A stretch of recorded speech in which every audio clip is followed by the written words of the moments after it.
I briefly touched on leadership just now in my notes, and I figure one of the elements that we haven't covered is actual that fact of leadership. We've talked about acquiring the right talent, we've talked about employing the right people, employing the right techniques, the right tools to make marketing campaigns work, to make the brands work, sing.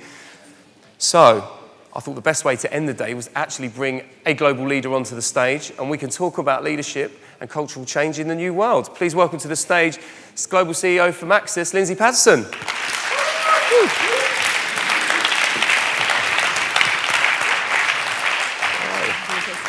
Right. You okay? Yeah. Good. Awesome. So, shall I start with some payback first? No, we won't. No. Last year, myself and Lindsay had a chat a bit earlier in the day, and it got tweeted, and the video was posted a few times across YouTube by the fact that I think we only had about 7 women on the sessions over 2 days. So I think it was 2 o'clock. 2 o'clock in the afternoon, and I was the first female on stage. So it's a very easy way to get a round of applause by pointing that out. So, yeah, doing much better. So we've made a lot of effort. We've made a lot of effort to ensure that the content has around 35% of female speakers, which is good. You can whoop if you want, you don't have to. But we even have 2 inclusive and diversity sessions. One was earlier in the Julia stage. I'm hoping people went to that. I was obviously here, but I hear it was very good. So, Lindsay, leadership. Yeah. Wow. What makes a good leader in 2016? Well, I think we talked, when we chatted last week, you said, what was a leader like, a global leader like 10 years ago, and what's it like now? So I wasn't a global leader 10 years ago, but my husband was. So I asked him what he did, and do you know what? It was incredibly, I think, much simpler then. And I look at the world, I think internet penetration was 17%. We were still spending the majority of our money in TV and in print. I think print revenues in the US were 46 billion.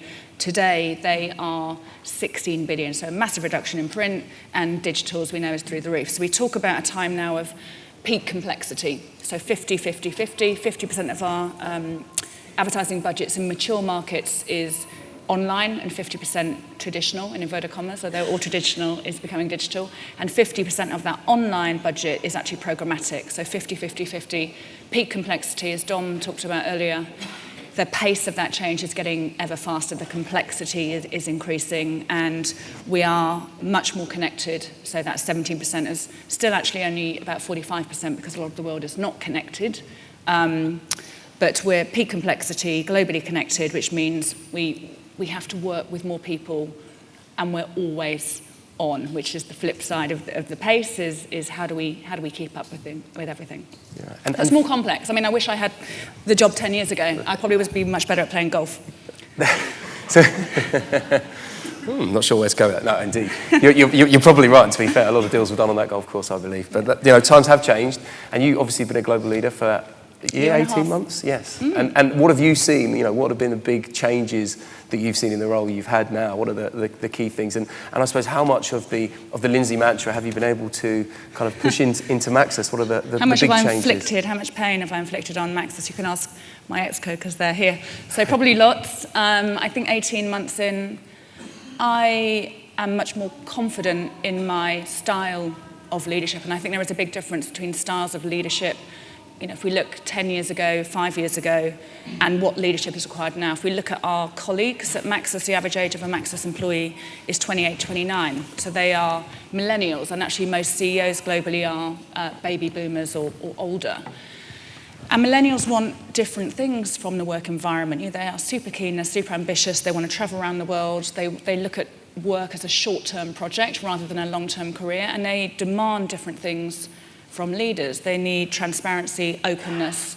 They don't want hierarchies. They don't want to have to knock on an office door to be able to come in and talk to you. They expect their voices to be listened. They need a leader to be inspiring and empowering and really open and transparent. And I think there are still far too many leaders who operate in a control and a command.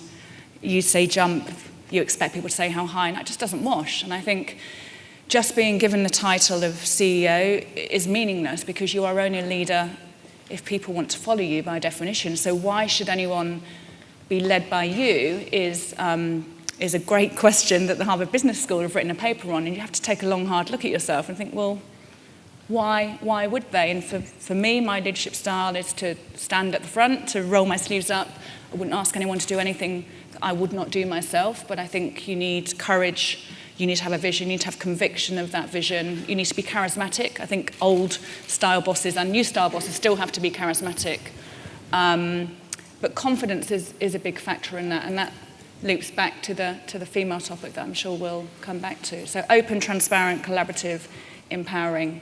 Okay. And do you think it's important to have a difference between leadership and management? Do you think there's a difference in those two words and how they kind of play out in a work environment? Yeah, I think when you manage someone, you're broadly managing to a solution and you're kind of telling people what to do. When you lead, you're inspiring people, and I think the difference is influence versus control.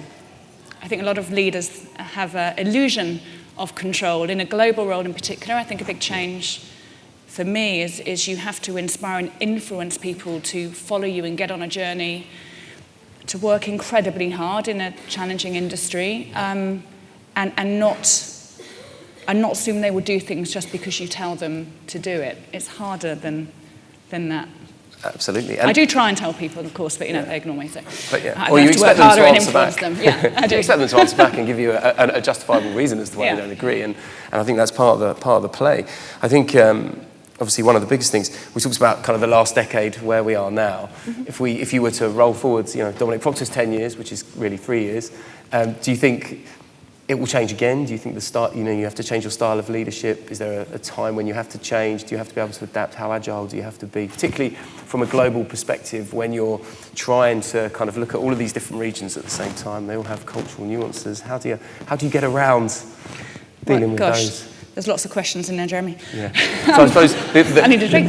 The global nuances, I suppose. Global nuances. So I think the world will have changed again. And if we think 2-3 years, I think the world will be even more connected, but it will be less complex, I hope, because they say we're at peak complexity now. Actually, everything will be digital and programmatic or addressable, and things will become more seamless. So the challenges we face with things like cross-device tracking and measurement, actually tying up the tons of huge amounts of first, second, and third-party data and actually making that useful in media execution, implementation, and optimization.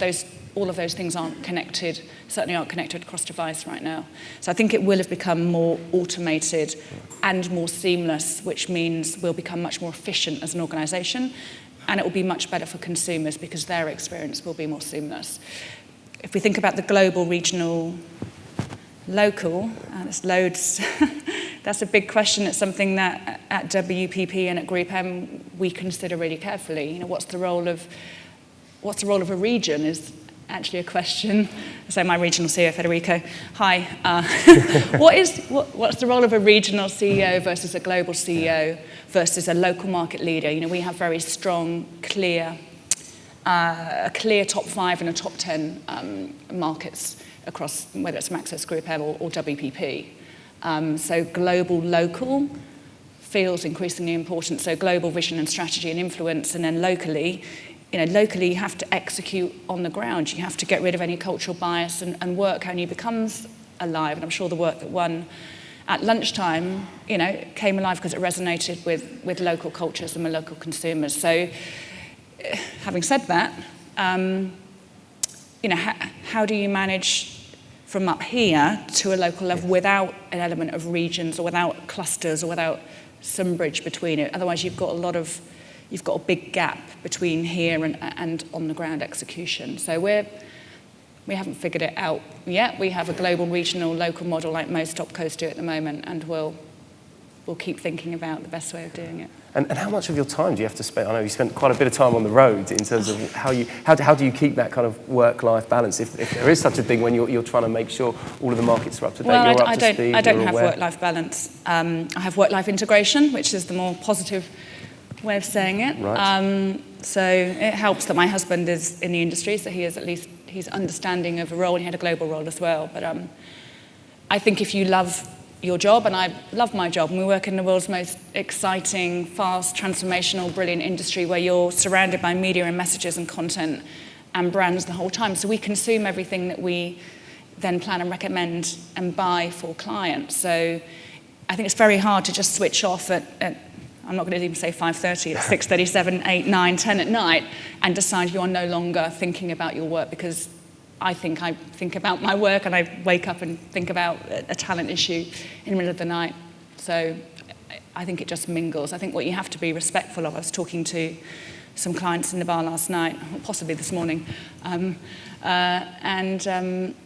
we were saying what you need to be respectful of is other people's lives and balance. So just because it suits me to download and send off some information on a Saturday morning because I'm about to get on a plane, it's not helpful to someone receiving that and interrupting their weekend and making them interrupting their headspace. So I need to be mindful and think about that, which is why, countries like Germany, some corporations do have those rules about when you can send out comms. Wow. And that was nice, you touched on talent there as well. Like kind of how do you find the right talent as a leader? How do you find the right leadership talent? I mean, you've got them all here. Putting you on the spot a little bit. Yeah. How do you kind of find that right talent? And I suppose the other kind of part of that question is, how do you make sure, and you don't have to give away too many tips, but how you stay ahead of that leadership talent, so you've still got that ability to lead, so you've always kind of got something slightly ahead. How do you keep ahead and abreast of those new kind of innovative ideas? Yeah, well, we're still, we're a service industry, so our main asset are the people who walk through our doors and go in our lifts in 45 offices all around the world every single day. So talent is the number one focus, because the people that work for Maxus are people who are working on behalf of our clients. And our clients obviously are people as well. So we're definitely a very people-centered or talent-driven business. And I think really what I've tried to do with the brilliant Exco, so I can see them all assembled here, is assemble individuals who complement, who can challenge each other, and who bring different skills to bear. So Damien, our CSO, his background is actually digital and then programmatic and DMP technology type space. David, who I can see because he's in the front row, as our CIO, has got consulting and technology type skills. So those are skills for the new age. And I think the job or the task of the Exco is to complement and to challenge each other. And I think a modern way of leading is, our Exco, we have a WhatsApp group. So of course we communicate via email and we have Excos, but actually our WhatsApp group is the thing that kind of binds us together more culturally. So Federico will be sailing his boat in Sardinia and sends us a message. He's just basically doing a humble brag without the humbleness.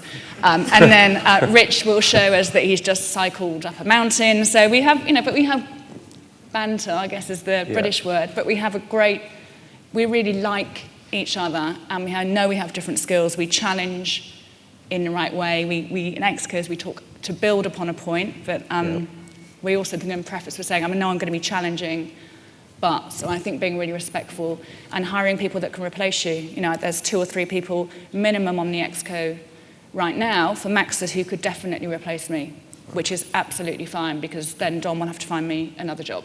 Right. So surround yourself with people that could do your job. And actually yesterday, in our Exco session, we did, I've had 2 double espressos. Am I talking too fast? No, that's good. Just right. I'm going for high energy. We need it. The room is energised. You can feel it. I know I'm holding you back from the cocktails, so. We don't know who won the cocktail competition, so it could be horrible. Okay. So we'll have to wait. Could be dreadful. See, yeah. I need to bloody marry. So we did succession planning actually yesterday for our global Exco, and then the regional leadership teams and the country head. So just amongst you. And it's uncomfortable doing it. Yeah. We have what would happen contingency if you were struck by lightning, God forbid.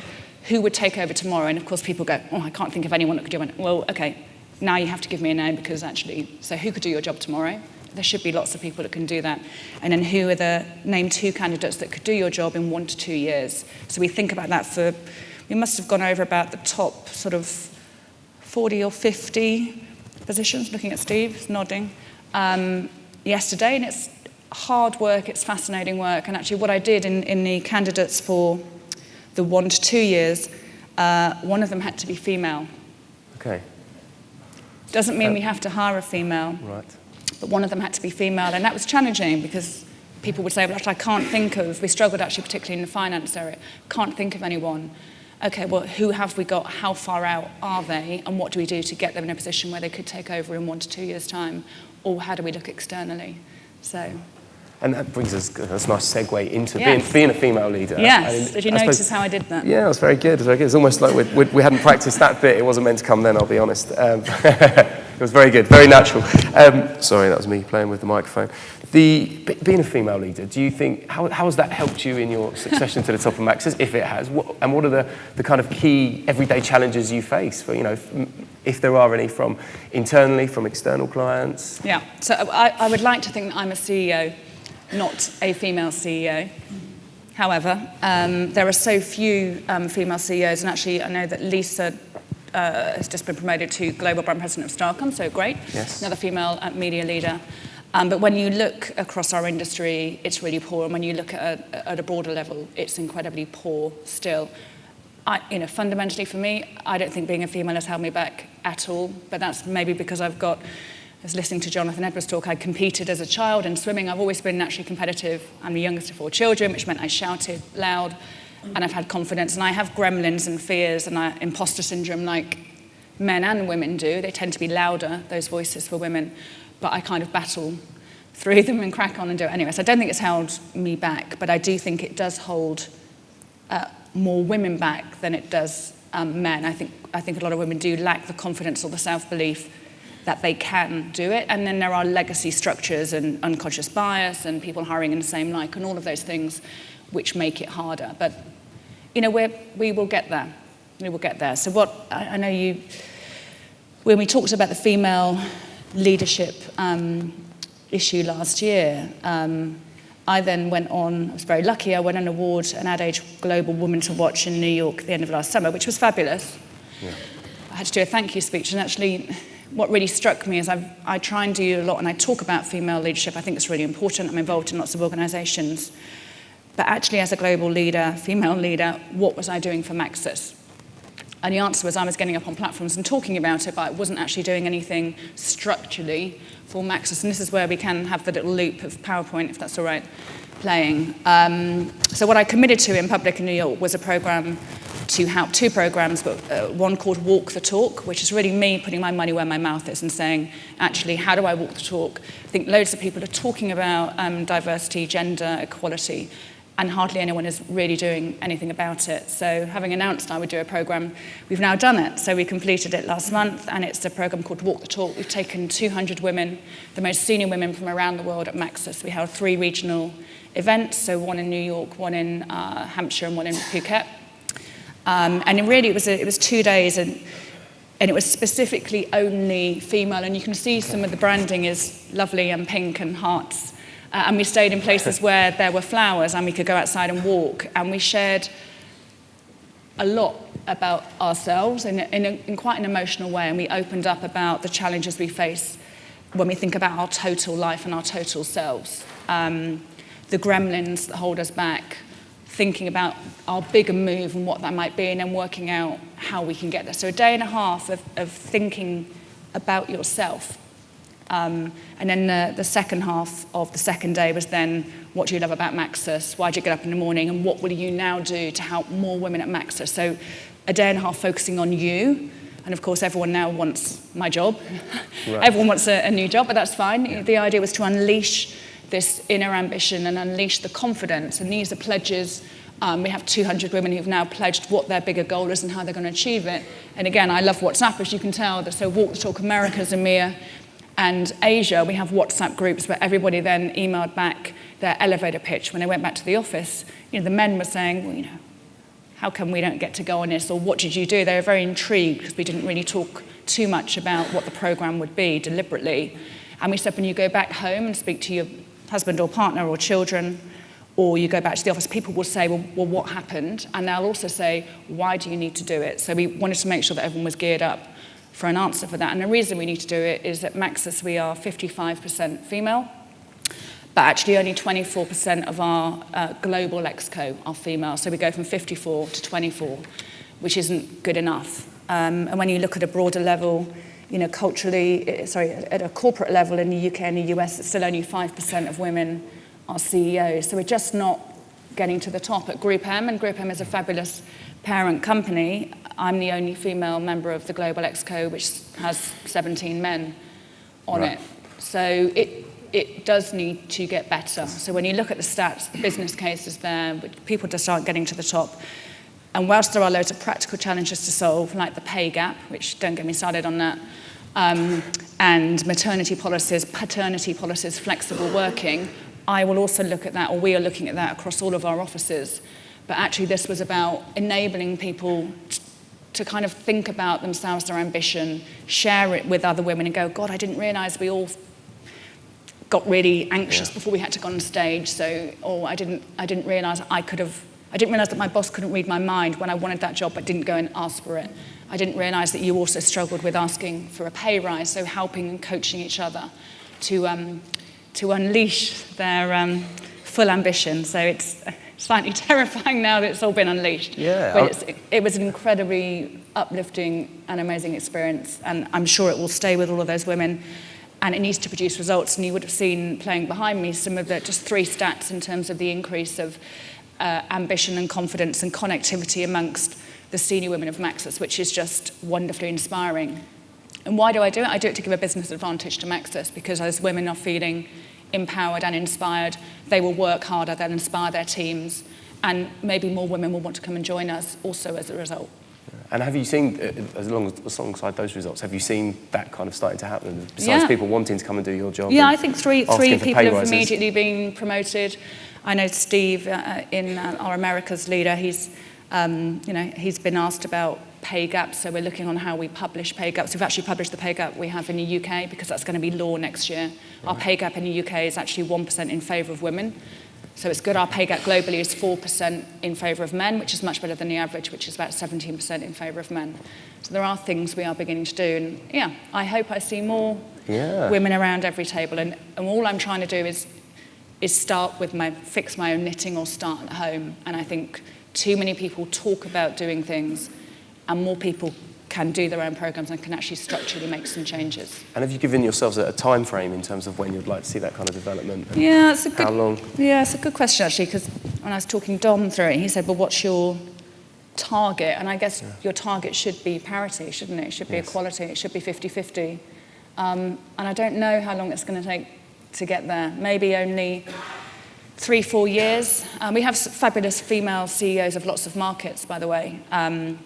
We just need to keep pushing it to the next level. I don't want to put quotas in place. I don't want to promote women at the expense of men. Not helpful. But I think by focusing and thinking about every time we have a senior space, make sure there's a female candidate on that shortlist.